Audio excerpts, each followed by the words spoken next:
Then now can you see my slide? Yes, sir. Yes. Okay. Let's discuss about machine scheduling.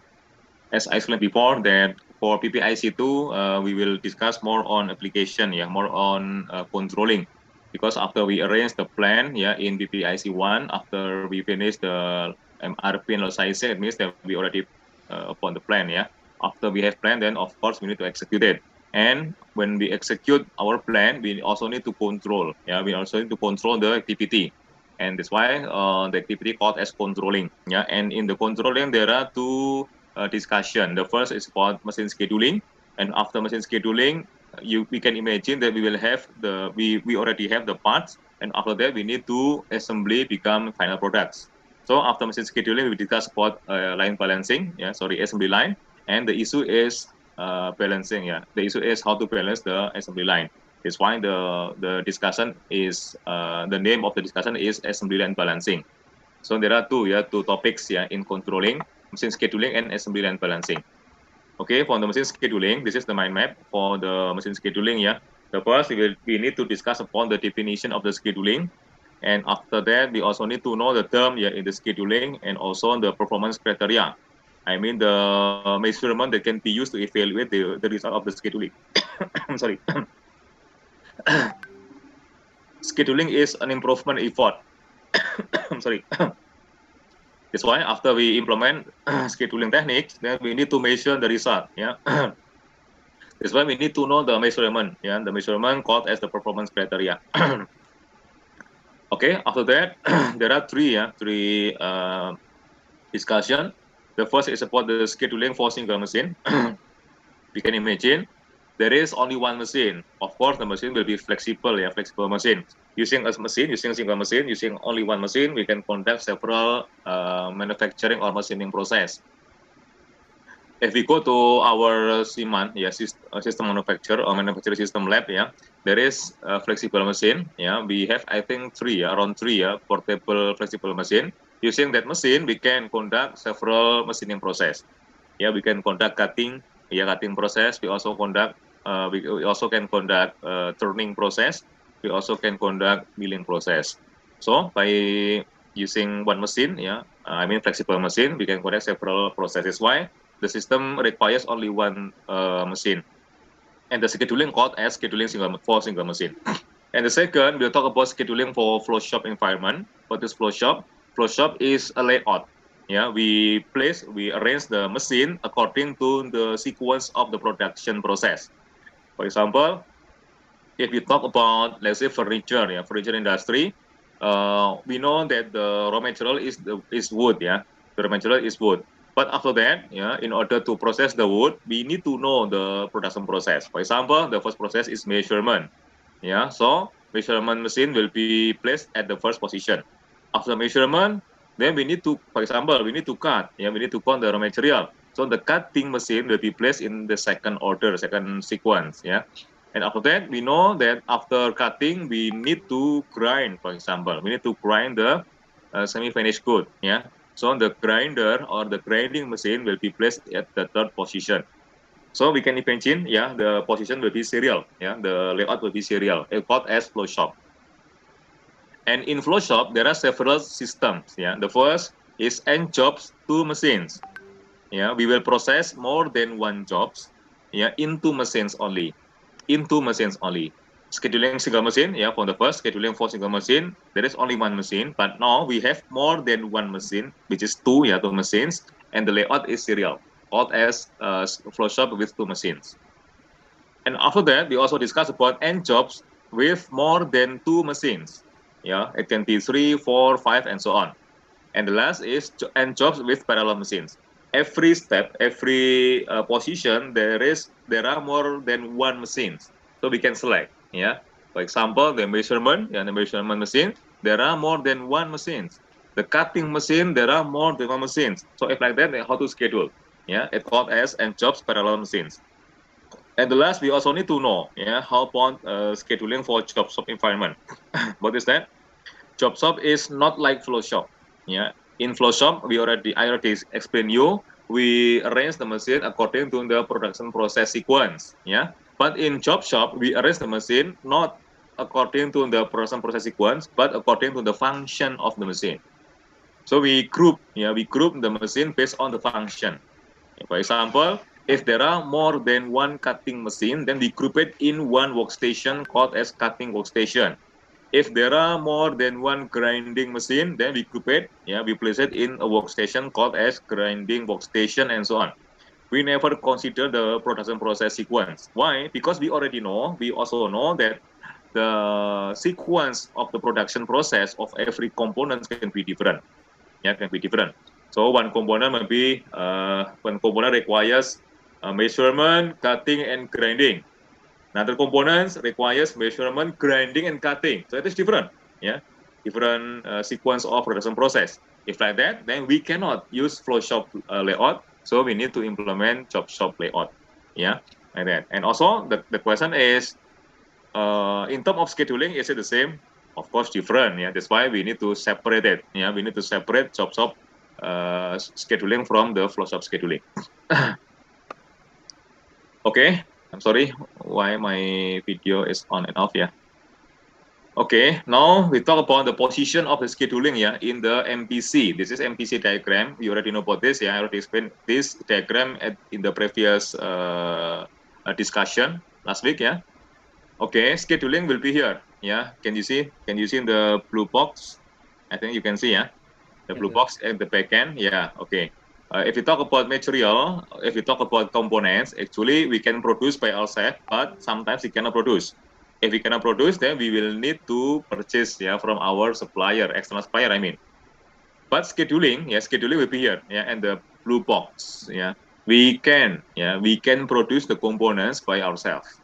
So the scheduling will be here, the position will be here, the shop floor system. Okay, student, now let's continue. Previously, I already explained you, there are two discussion in controlling, in control discussion, I mean, after planning, we need to conduct controlling, right? So there are two discussion. The first is job sequencing or scheduling. It is same, job sequencing is same with scheduling. I mean, scheduling, the result is job sequence, We try to sequencing, we try to order the job to be processed in the machine in order to achieve some performance criteria.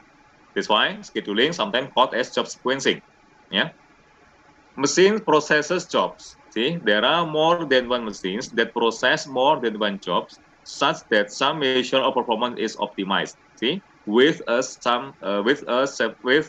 performance criteria. We want to achieve it. For example, if we talk about, let's say, make to stock company. In make to stock company, we know that the main issue is productivity.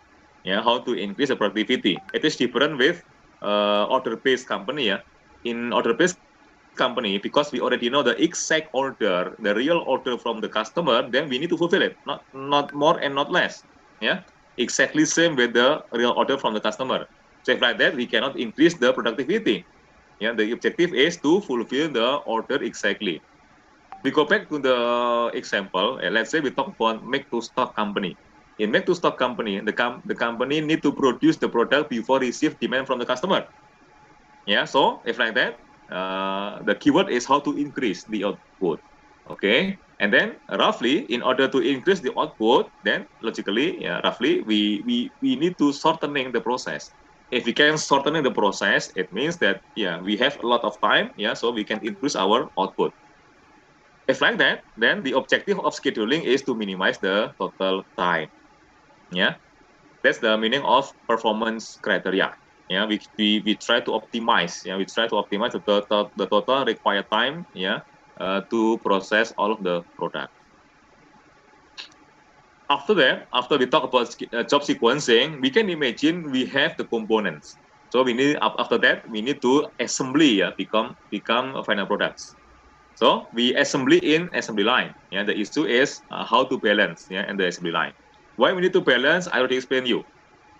If there is unbalanced workstation, unbalanced assembly line, I mean, so we will have bottleneck.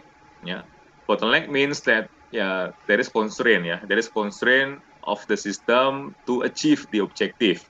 That's why we need to eliminate. We need to remove the bottleneck. How to remove? We need to make the work of every workstation balance. It's fine. The issue is how to balance the assembly line. And then the discussion called as assembly line balancing and transfer line. Okay, student, let's continue. Now we talk about the job sequencing or scheduling first. For the statement, and jobs to be processed.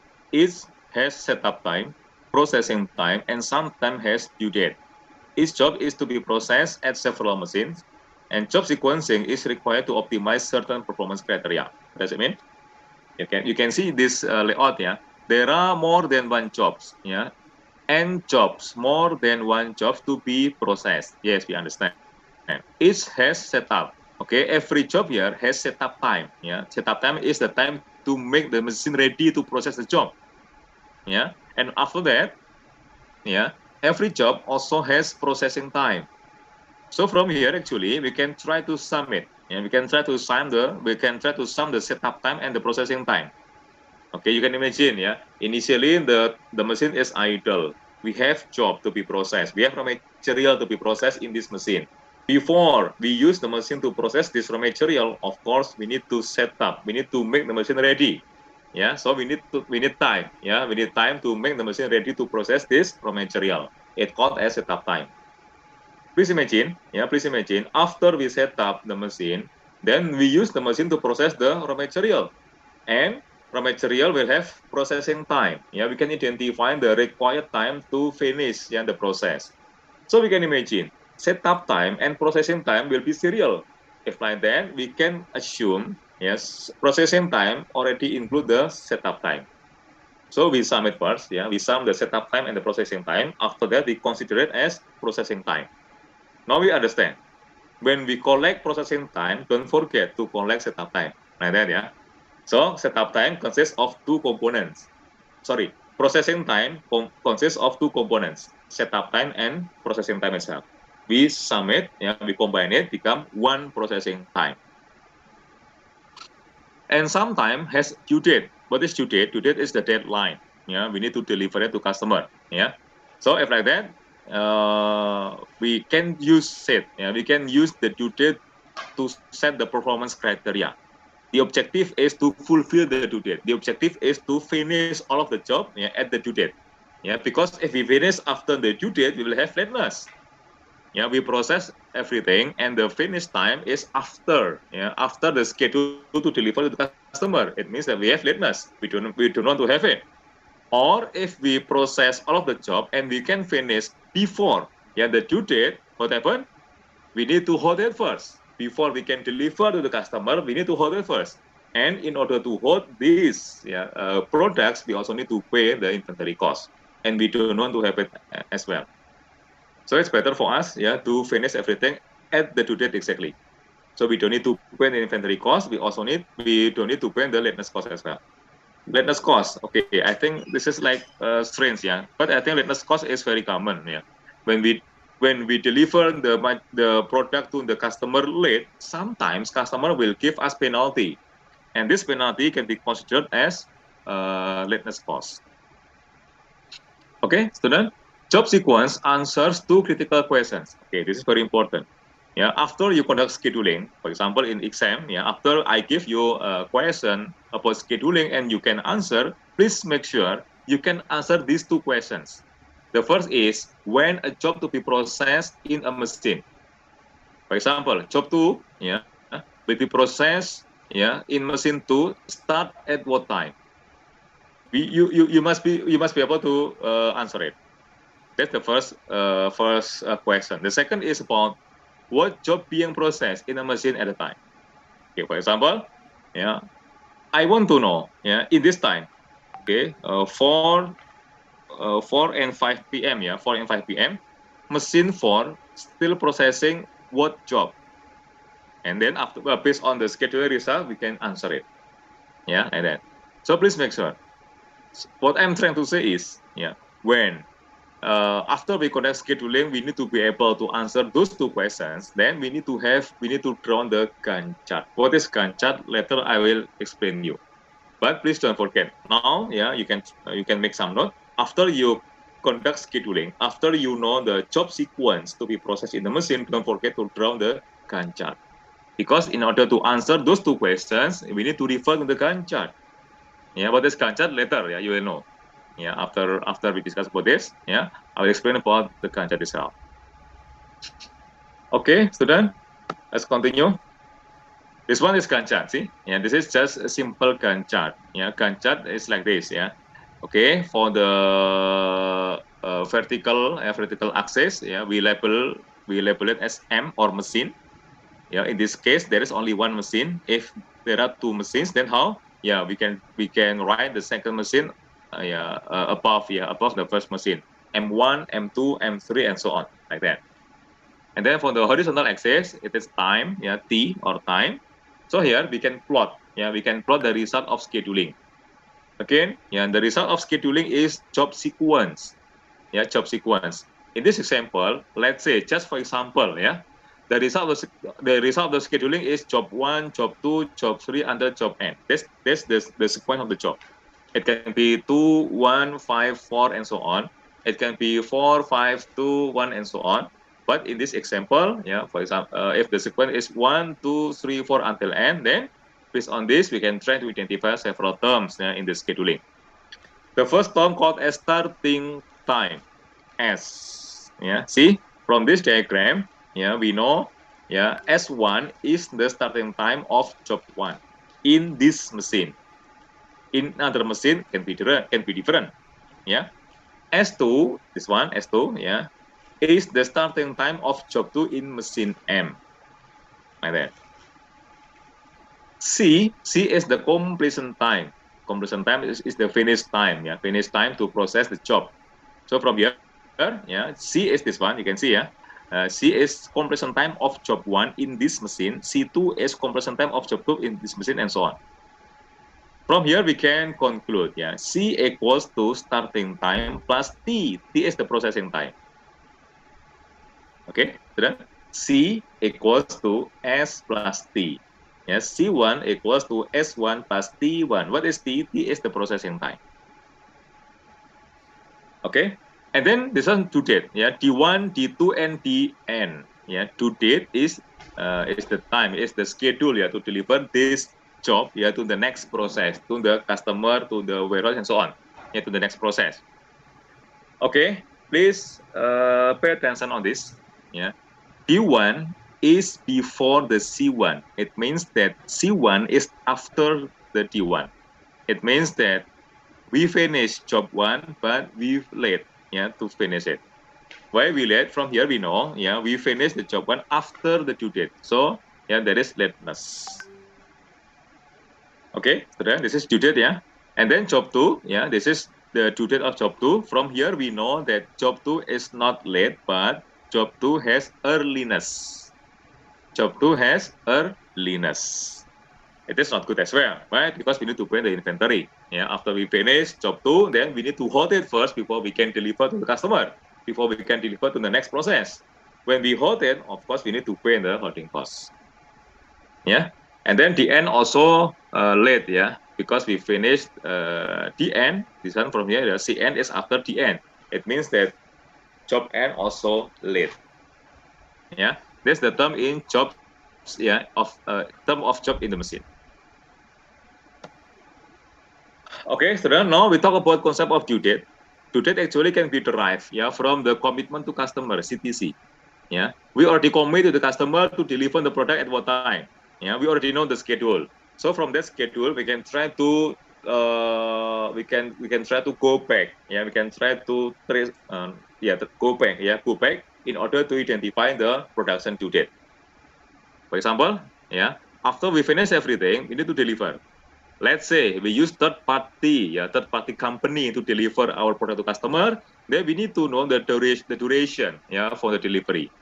For example, if the company said the duration is 2 days, then from the customer commitment, from the commitment to customer, the CTC, then we need to go back 2 days. And this will be the production due date. We need to make sure the production activity finish at this time in order to avoid lateness. Yeah. If before that, how? I already explained you. If we finish before the production due date, then we need to pay the inventory cost. This is not good as well. Okay, student. So from here, yeah, there are two conditions, or maybe three, three conditions. If there is due date, yeah, the first condition is the ideal condition. We can finish the work or the job, yeah, exactly at the due date. So if like that, there is no lateness and there is no earliness. But if we finish after the due date, we have lateness. This one, yeah, you can see, yeah, the shorter arrow, yeah, represent the lateness of job 2. Yeah, but for job 1, there is no lateness. Why? Because job 1 is finished before the due date, but not exactly same with the due date. It means that there is earliness.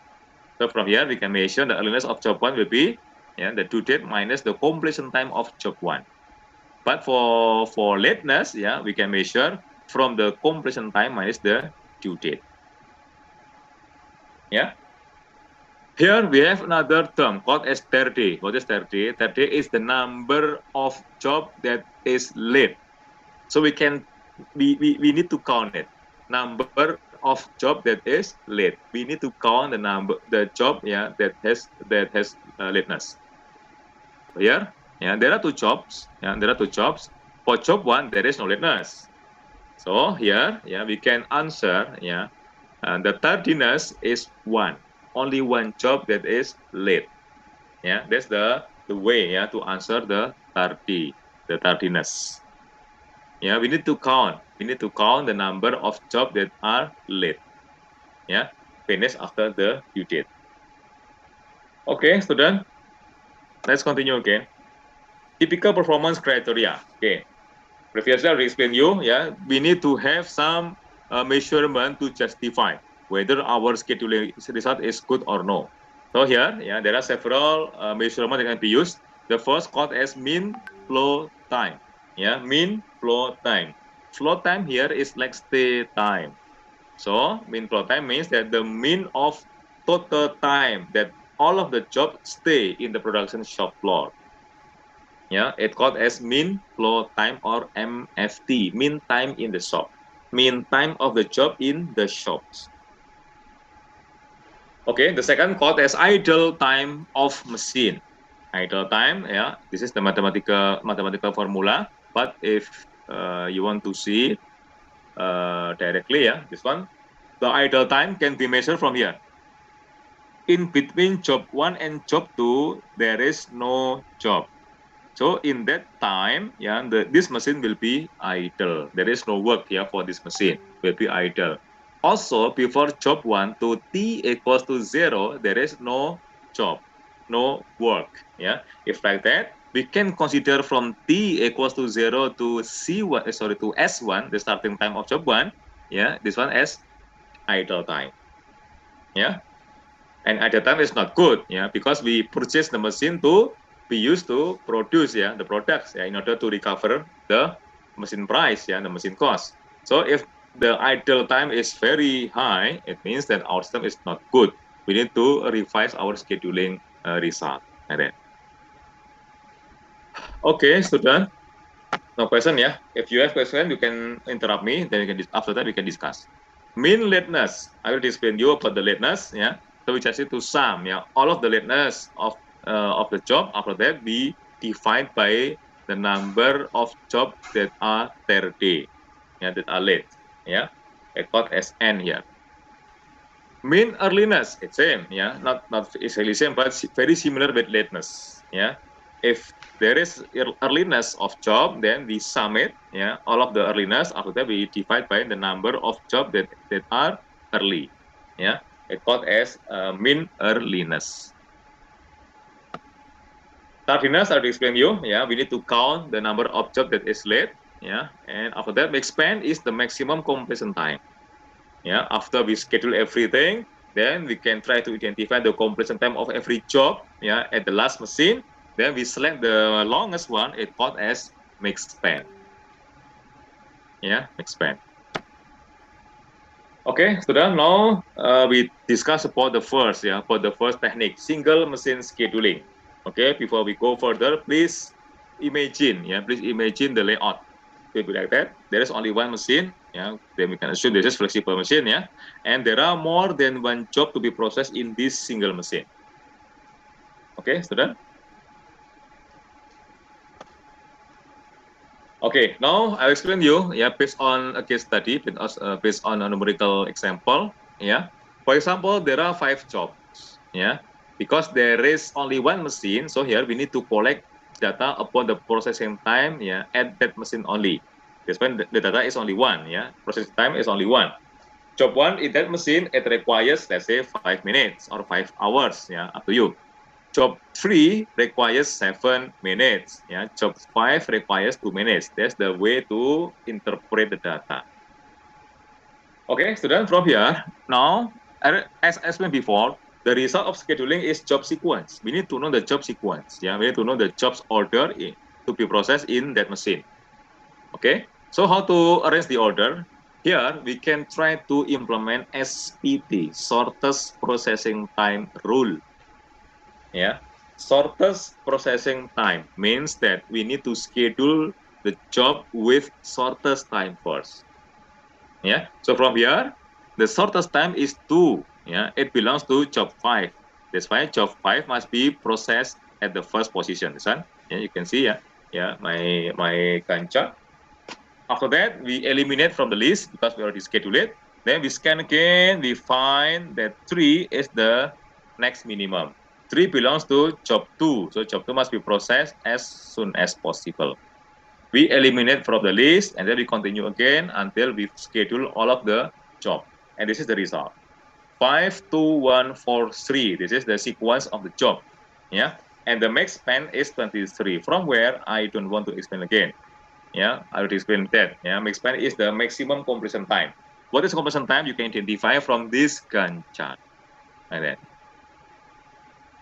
Okay, student. Now let's try to change the rule. Previously, we implement SPT, shortest processing time, and the max span is 23. How if we implement different techniques? Let's say LPT, longest processing time. We reverse the concept of SPT. We schedule a job with longer processing time first. So from here, the longer processing time, owned by job number 3, So here, from here, number 3 is scheduled first. After that, 3, 4, 3, 4, 1, 2, and 5. 3, 4, 1, 2, and 5. That's the sequence of the job if we use LPT, longest processing time. See, the max span is same. The max span is same. When we try to change the sequence of this result, also the max span will be same. If like that, we can say we cannot use max span as the performance criteria in single machine scheduling. Why? Because when we implement different technique, different rule to schedule the jobs, we will have same result. So we cannot use max span as the performance criteria in single machine scheduling. Okay, student. Now let's continue. If we cannot use max span, then what kind of performance criteria that can be used? One of the performance criteria that can be used is MFT, mean flow time. Mean flow time is the average time of the raw material stay in the workstation, in the production shop floor. Okay. Now, if we try to calculate the MFT, mean flow time of every rule, when we implement SPT or LPT, then we can try to calculate the MFT, mean flow time.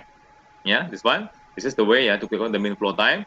Then for MFT SPT, shortest processing time, it equals to 11.2. But for LPT, the mean flow time equals to 16.4. 16.4. So from here we know it is different. When different, then we can implement. We can use MFT as the performance criteria. Okay, then, and also from here we can conclude. If we want to maximize the MFT, mean flow time, then we can implement LPT. But if you want to minimize, why my video is on off? Sorry. If we want to minimize the MFT, then we can implement SPT, shortest processing time, like that. Then the question is when we must implement minimize MFT and when we must implement maximize MFT. Let me explain you. I have experience, yeah. When I went to apparel industry, the raw material is white, white clothes, white clothes. In bahasa we call it as kain mori, white clothes, yeah. Okay, the process is printing, printing, and then at that time we know, we can see by our eyes, that when the material stay, why my video is on and off, sorry if I cannot on the video, sorry, this one, can you see, on off, okay, I'm sorry, suddenly my video, my camera is off, we go back to the example. We can see with our eyes, when the kain moi, the white, the white cloth, stay longer in the production shop floor, there is a risk. What is the risk? The risk is the operator can step on, the cloth. So we can imagine the cloth, the color is white, and the operator using their shoes, they can step on, the cloth. If like that, then the operator needs to rewash the cloth. If cannot, then the operator need to cut the cloth, and after that, the operator cannot use the cloth anymore. So if like that, we can use minimize the MFT. We can try to reduce the risk of the operator step on the cloth by minimizing the stay time of the material in the production shop floor. So in this situation, we can minimize the MFT. How to minimize the MFT? We can implement SPT rule, shortest processing time. How or when we can implement maximize MFT? Okay, let me explain you. If the finished good warehouse is still full, finished good warehouse, not the raw material warehouse, but the finished good warehouse is still full. When the warehouse is still full, then we need to keep, the material already finished, the products, in the shop floor first. We need to keep until the warehouse is empty. If like that, we need to prolong, the mean flow time. So we can use maximize MFT by applying LPT, longest processing time. Okay, so now let's talk about the other case, the other case study. Scale machine scheduling with common due date. What is common due date? A due date that will be used for all of the components. It means that we need to make sure the max span, the maximum completion time of every job is same with the due date. If before, yes, we already know we will have inventory. If after, we will have lateness. So we try to avoid both. We try to schedule the machine and the max span must be exactly at the due date. And then it's called as common due date. For example, there are 5 jobs, and this is the processing time, and the due date is 25. Then, because we talk about single machine scheduling, then we can try to guess for and the max span. How to guess? We just need to sum the processing time. If we go back to the previous slide from here, we can see the max span will be the sum of the processing time. So we can implement that conclusion here. We can try to predict, we can try to estimate the max span first, by summing the processing time. This one, when we try to sum, we got 23. 23 is less than the common due date. So here we know that we will have earliness. The question is how to minimize the earliness. Okay, this is the way. Implement LPT. After that, we can shift the result of the scheduling exactly fit to the due date. How to do that? Like this. We just schedule based on LPT rules. After that, we shift the max span, fit with the due date like this. So if like this, then here we have idle time, but we also can let the operator knows, there is idle time. The operator can use it, this time to prepare the machine, to process another part, and so on, like that. From here we know that we need to start job 3, not T equals to 0, but can be T equals to 2 in order to minimize the earliness. And after we revise, this is the first solution. After we revise it, become like this. Then we can calculate the total earliness. If we use this approach, the total earliness is 43. But if we use this approach, the total earliness is 33. Sorry, this is 43. This is 33. So we can reduce the earliness like that. Okay, student. Is there any question, please?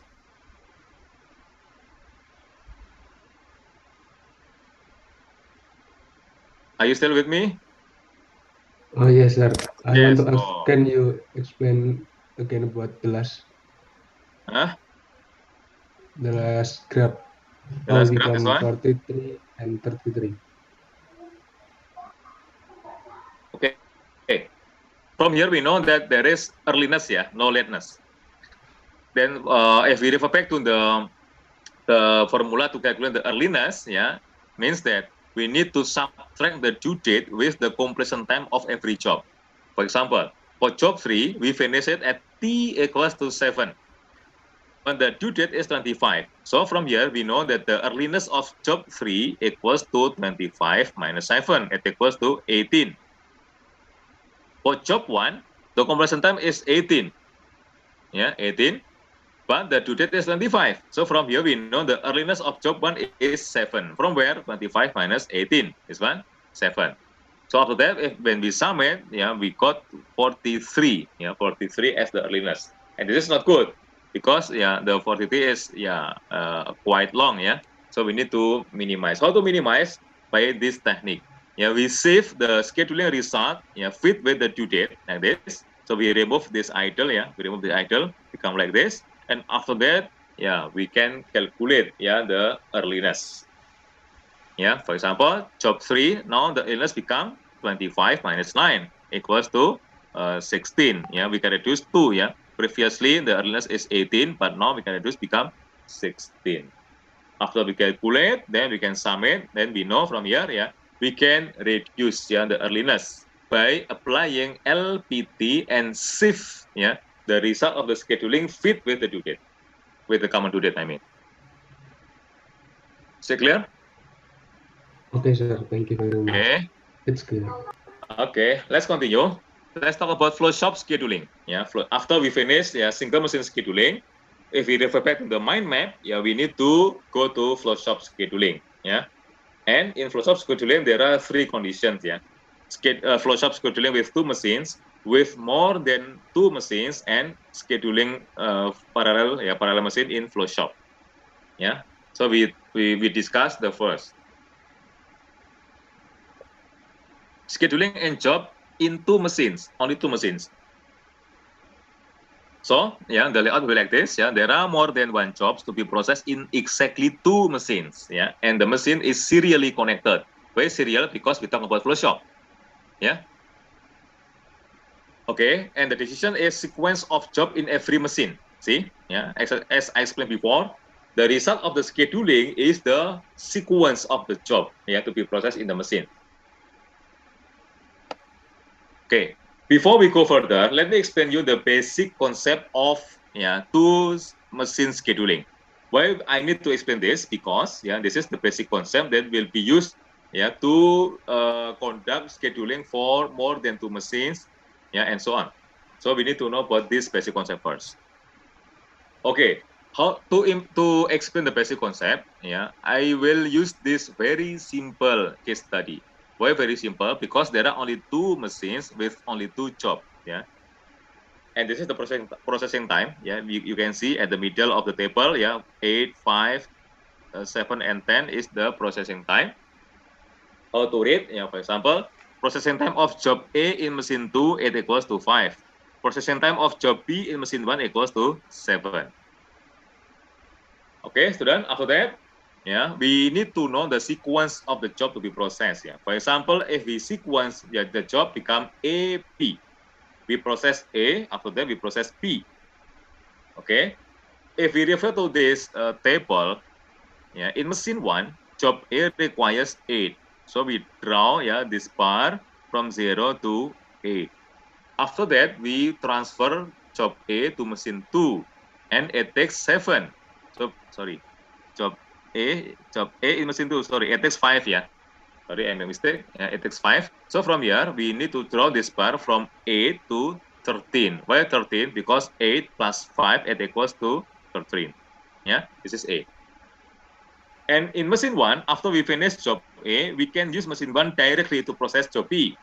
So from here, we can draw this bar, yeah, start from 8 to 15. Why 15? Because if we check here, yeah, job B takes 7 minutes, yeah, in machine 1. So from 8 to 15. After that, yeah, we can process job B only after finish in machine 1. Even though machine 2 already idle, start from 13, but job B still not ready to be processed in machine 2. Yeah, so we need to wait until job B is ready to be processed in machine 2, which is at T equals to 15. So we start, yeah, at T equals to 15 until 25. Why? Because if we check here, the processing time of job B in machine 2 is 10. Okay, student? How if we reverse the sequence, become B and A? From here, the max span is 25, yeah? How if we reverse? If we reverse, B, yeah, become B and A, not A and B, but B and A. So from this Gantt chart, we know that the max span equals to 22.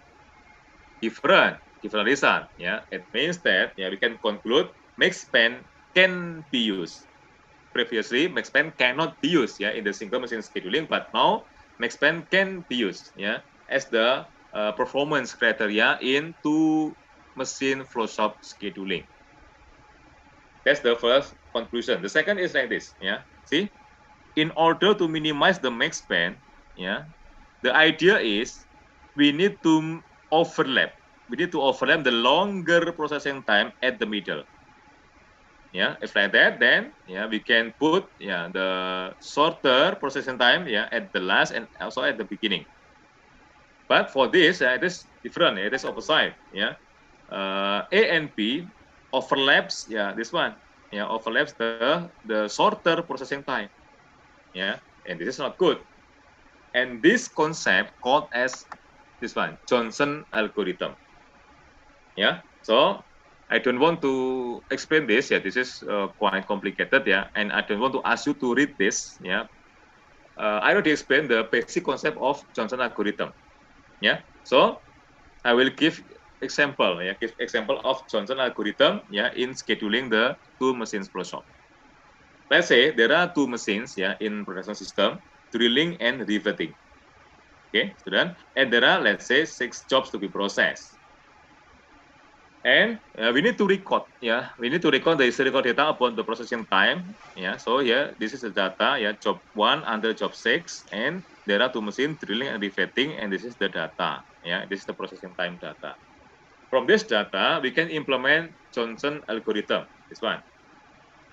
The concept is very simple, because we want to overlap the longer process time at the middle. It means that we need to select, we need to select the minimum processing time of the job. Okay, so from here we can scan 4, 7, 4, 4 seconds, 3, 12, 11, and 9. 11, 7, 10, 8, 10, and 13. From here, the minimum one is 3. 3. And 3 here, belongs to job 3. And also 3, this one belongs to the first machine, which is drilling. Because this one belongs to the first machine, then job 3 must be scheduled as soon as possible. So here we take job 3 to be scheduled first. Here, this one, job 3. After we schedule job 3, of course, we need to eliminate from the list. And after that, we need to select again the minimum processing time. We found 4 as the next minimum processing time. And this 4 belongs to job 1, and 4 also in the first machine. Because in the first machine, we need to schedule job 1 as soon as possible. After we schedule it, then we remove from the list. We scan again. We find the next minimum is 7, right? 7, 8, and yes, 7. 7 belongs to job 2, and 7 also at the first machine. Because at the first machine, then job 2 must be scheduled as early as possible, like this. We continue, we remove job 2 first, after that we continue, we scan again, 8, 10, and 9. The minimum is 8, right? And this 8 belongs to job 4 and 8 also at the second machine. Yeah, because 8 is at the second machine, then we need to schedule job 4 as late as possible. Yeah, we eliminate job 4 and we continue. Yeah, so we got this result. And from this result, don't forget to draw the Gantt chart, student. Yeah, this is very important. Why? Because we can use Gantt chart to answer the two critical questions in the scheduling. Yeah, after we draw the Gantt chart, we know the max span is 62. Okay, student. Is there any question for Johnson algorithm?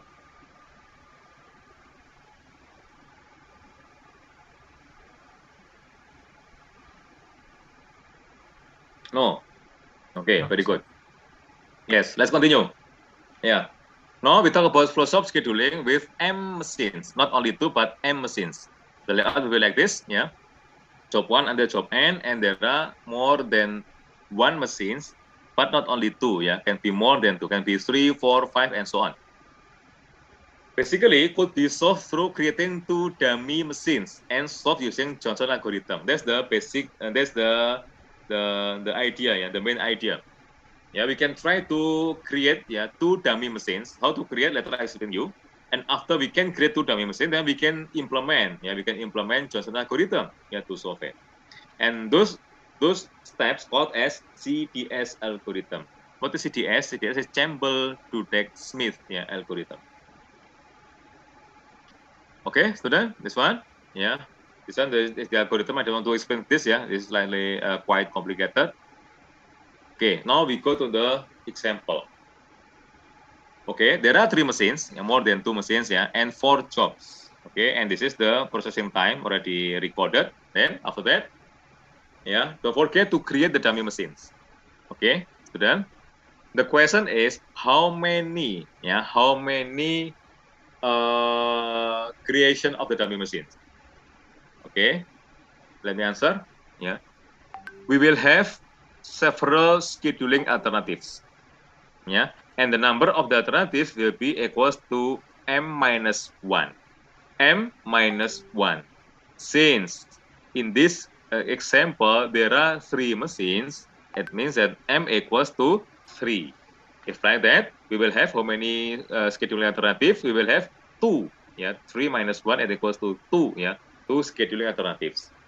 Now let's create the alternative one by one. For the first alternative, okay, please pay attention.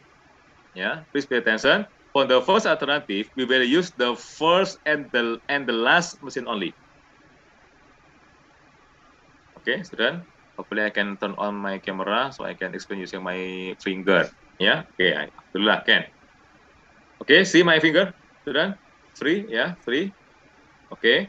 For the first alternative, we just need to consider the first and the last machine. Because we have only 2 machines, then we can solve it using Johnson algorithm. For the next alternative, see the rule, For the first, we need to sum with the next machine 1 and machine 2, And then from here, we also need to sum with the previous machine 3 and machine 2, So if like that, that will be the second alternative. Okay, how about 4? If 4, there are 3 alternatives, m minus 1. The first alternative, same. We just need to consider the first and the last machine. For the second alternative, this one, go forward 1 step. So M1 plus M2. This one, go backward 1 step. So M4 plus M3. Because we already create 2 dummy machines, then we can solve it using Johnson algorithm. That's for the second alternative. For the third, this one, go forward 1 step, 2 steps. So machine 1 plus machine 2 plus machine 3. For the next, for the second dummy machine, from this one, go back, 2 steps. This one, machine 4 plus machine 3 plus machine 2. So we will have 2 dummy machine.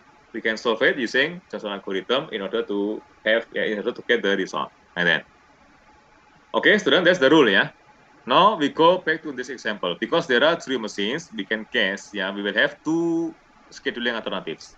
For the first, alternative 1, we just consider the first and the last machine. So here we copy and paste, M1 and M3 here, copy and paste here. M1 and M3.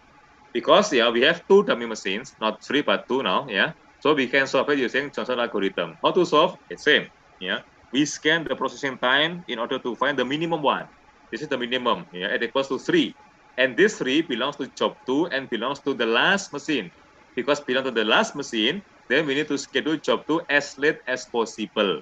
So here we schedule job 2 as late as possible, not as early as possible, but as late as possible. We eliminate job 2 from the list, then we scan again. 5, 4, 9, 5, 6, 4. Okay, the next is 4, I think, Okay, the next is 4, and there are 2 4, so we can select one. The job 1 and job 4. There are 2 4, 2 4 data. For example, we select job number 4. This one, this one belongs to job number 4, and this 4, is at the second machine. So we need to schedule job 4 as late as possible. So we place here, second position, from the last, I mean. Okay, we eliminate job 4. Then after that, we select again. The minimum is 4. This one belongs to machine 1. Because still same. 4 is belong to the second machine. Then we need to schedule job 1 as late as possible, and the last will be job 3. After that, don't forget, after we go sequence, don't forget to draw the Gantt chart. And this is the Gantt chart. This one. The Gantt chart is this one, and it shows the max span equals to 34. This one, 34. That's for the first alternative. For the second, this one, we create another 2 dummy machines. How to create? I already explained you. This one 3. From the first, go forward 1 step. From the last, go backward 1 step. So here, machine 1 plus machine 2 will be compared with machine 2 plus machine 3. So we just need to sum it. Sorry, I need to compare again. This one, machine 1 plus machine 2, 5 plus 6, 4 plus 7, 5 plus 5, 6 plus 8, 11, 11, 10, 14, 11, 11, 10, 14. Yes, like that. That's the way to compute, to compute M1 and M2. We do the same for M2 plus M3. We do the same. After that, we scan, we solve it using Johnson algorithm. So here we need to scan, the minimum one is 10, and there are 2 10s, the first belongs to job 3 and the second belongs to job 1. Okay, for example, we select job 3. It's okay, no problem. Job 3 here, the 10 belongs to job 3 and belongs to the first machine. Because it belongs to the first machine, we need to schedule job 3 as early as possible. We remove job 3 from the list, we scan again, we found this is the next minimum. Job number 1, next minimum. Can if you want to select job number 2 also can, no problem. The result will be different, no problem. As long as the process is correct, then even though the result is different, you're still correct. I will consider as the correct answer.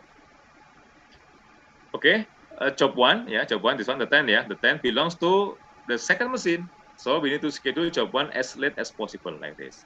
We remove from the list, we continue again, job 2.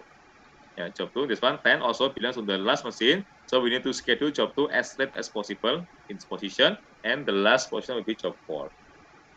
After we call the sequence, don't forget to draw the Gantt chart. And this is the Gantt chart.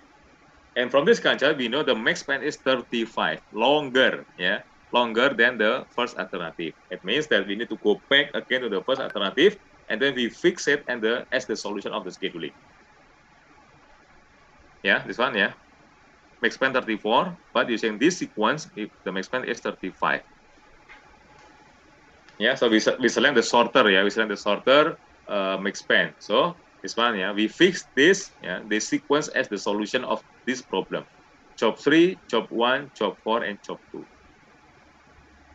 Okay, so then, any question, please? Still no question?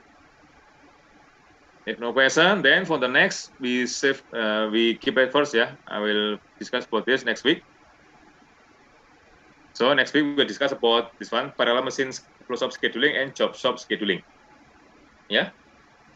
Okay, so then before I terminate the class, is there any question again, please? Sir? Yes? I was late joining the class. How for my attendance? How do I make it up? Just write your name as a number in chat room. I will send to attendance. Okay, sir. Thank you. Yeah. Okay, student, any question again?